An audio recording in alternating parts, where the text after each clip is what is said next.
On est parachat Pinchas, il y a un deuxième point. Quand Akadosh Baruch Hu, il dit à Moshe Rabbeinu, tu vas voir la terre d'Israël. Qu'est-ce que c'est ça? Très intéressant. On aurait dit que tout ce que Moshe Rabbeinu a vu, c'est Kadosh. On voit ici la puissance de voir. Les gens ne sont pas compris. La Torah nous enseigne beaucoup, de ne pas voir beaucoup de choses. C'est pas seulement voir ce qu'on pense. Même voir, regarder une église, c'est un sourd. Les gens ne savent pas ça. Surtout si elle est belle et que ça te fait plaisir. C'est aimé. Quand tu vois quelque chose, ça te lie à la chose que tu vois. Il y a une mitzvah de voir le Sefer Torah, qu'on en fait dans. C'est écrit.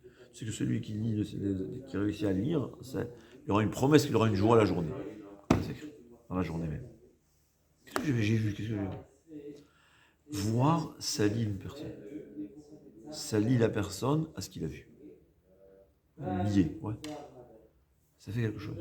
Au point où Moshe Rabbeinu, ce qu'il a vu, il a sanctifié ce qu'il a vu. Il y a une idée de voir les tzadikim.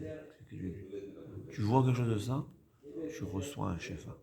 Tu es comme un shefa, tu reçois une énergie, je ne sais pas comment on va dire en bon français. Hein? Non, c'est pas l'impression, tu as raison, c'est aussi impressionnant. Moi, je vous dis franchement, je regrette aujourd'hui de ne pas avoir fait plus souvent. Je vais de temps à autre le matin, prier avec Rav Ovadia, rarement avec Rav Ovadia, mais plus avec Rav Yashiv. C'était plus bon. Mais je regrette aujourd'hui. Je n'ai pas fait ça fixe chaque jour. Parce que je peux dire que chaque fois que tu vois cette tzadikim-là, ça marque, allez, je sais pas, ça me marque, allez, jusqu'à présent. Mais c'est pas une influence logique. C'est pas, je sais pas, qu'est-ce que j'ai vu? J'ai vu un tzadik prier, j'ai vu un tzadik. Ça me marque, je sais pas. J'ai l'impression que ça m'a élevé spirituellement. Tu as vu? Tu as vu? C'est une autre chose. Tu loues une bracha. Oui, mais c'est une bracha. Tu fais une bracha à Akadosh Baruch Hu qui l'a fait.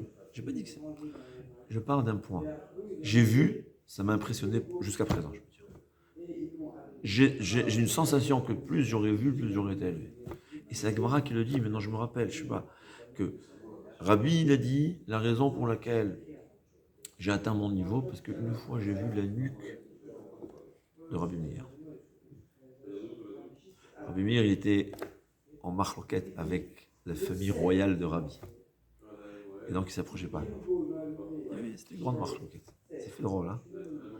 La Gemara ne comprend pas très très bien. C'est Masechet Torayot. À mon avis, c'était une discussion comment étudier la Torah. Bon, il faut comprendre. Et une fois, Rabbi Meir était de passage, mais il s'est sauvé. Et en courant, Rabbi Meir, ils avaient comme Baba Sali, il se couvrait la tête, c'est tombé. Il a dit, j'ai vu la nuque.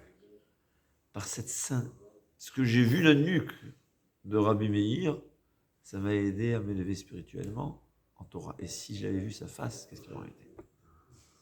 Tu vois quelque chose de kadosh, tu t'impressionnes. Voir des tzadikim, des gdolé Israël. Moi je vous dis, je ressens que ce que j'ai vu, Rav Ovadia a vu, ça m'a, je sais pas. Je sais pas expliquer, je sais pas comment expliquer. Ça m'a fait. Spécialement les deux, je sais pas pourquoi.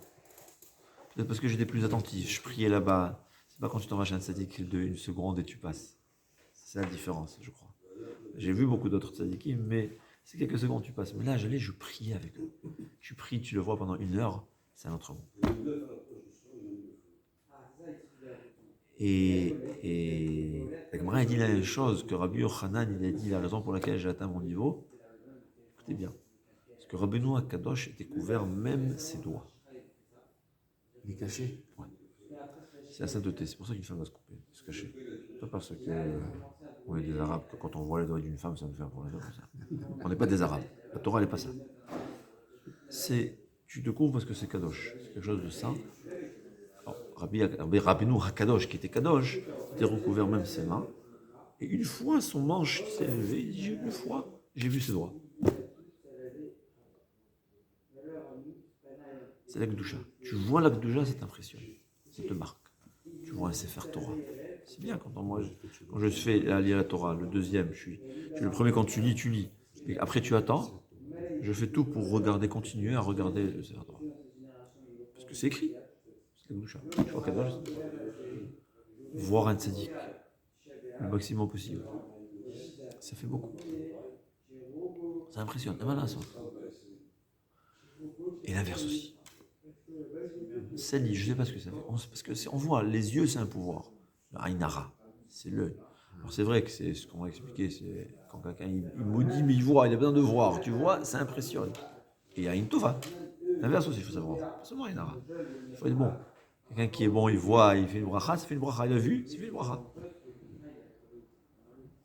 Et voir la touma, voir ce qui n'est pas beau.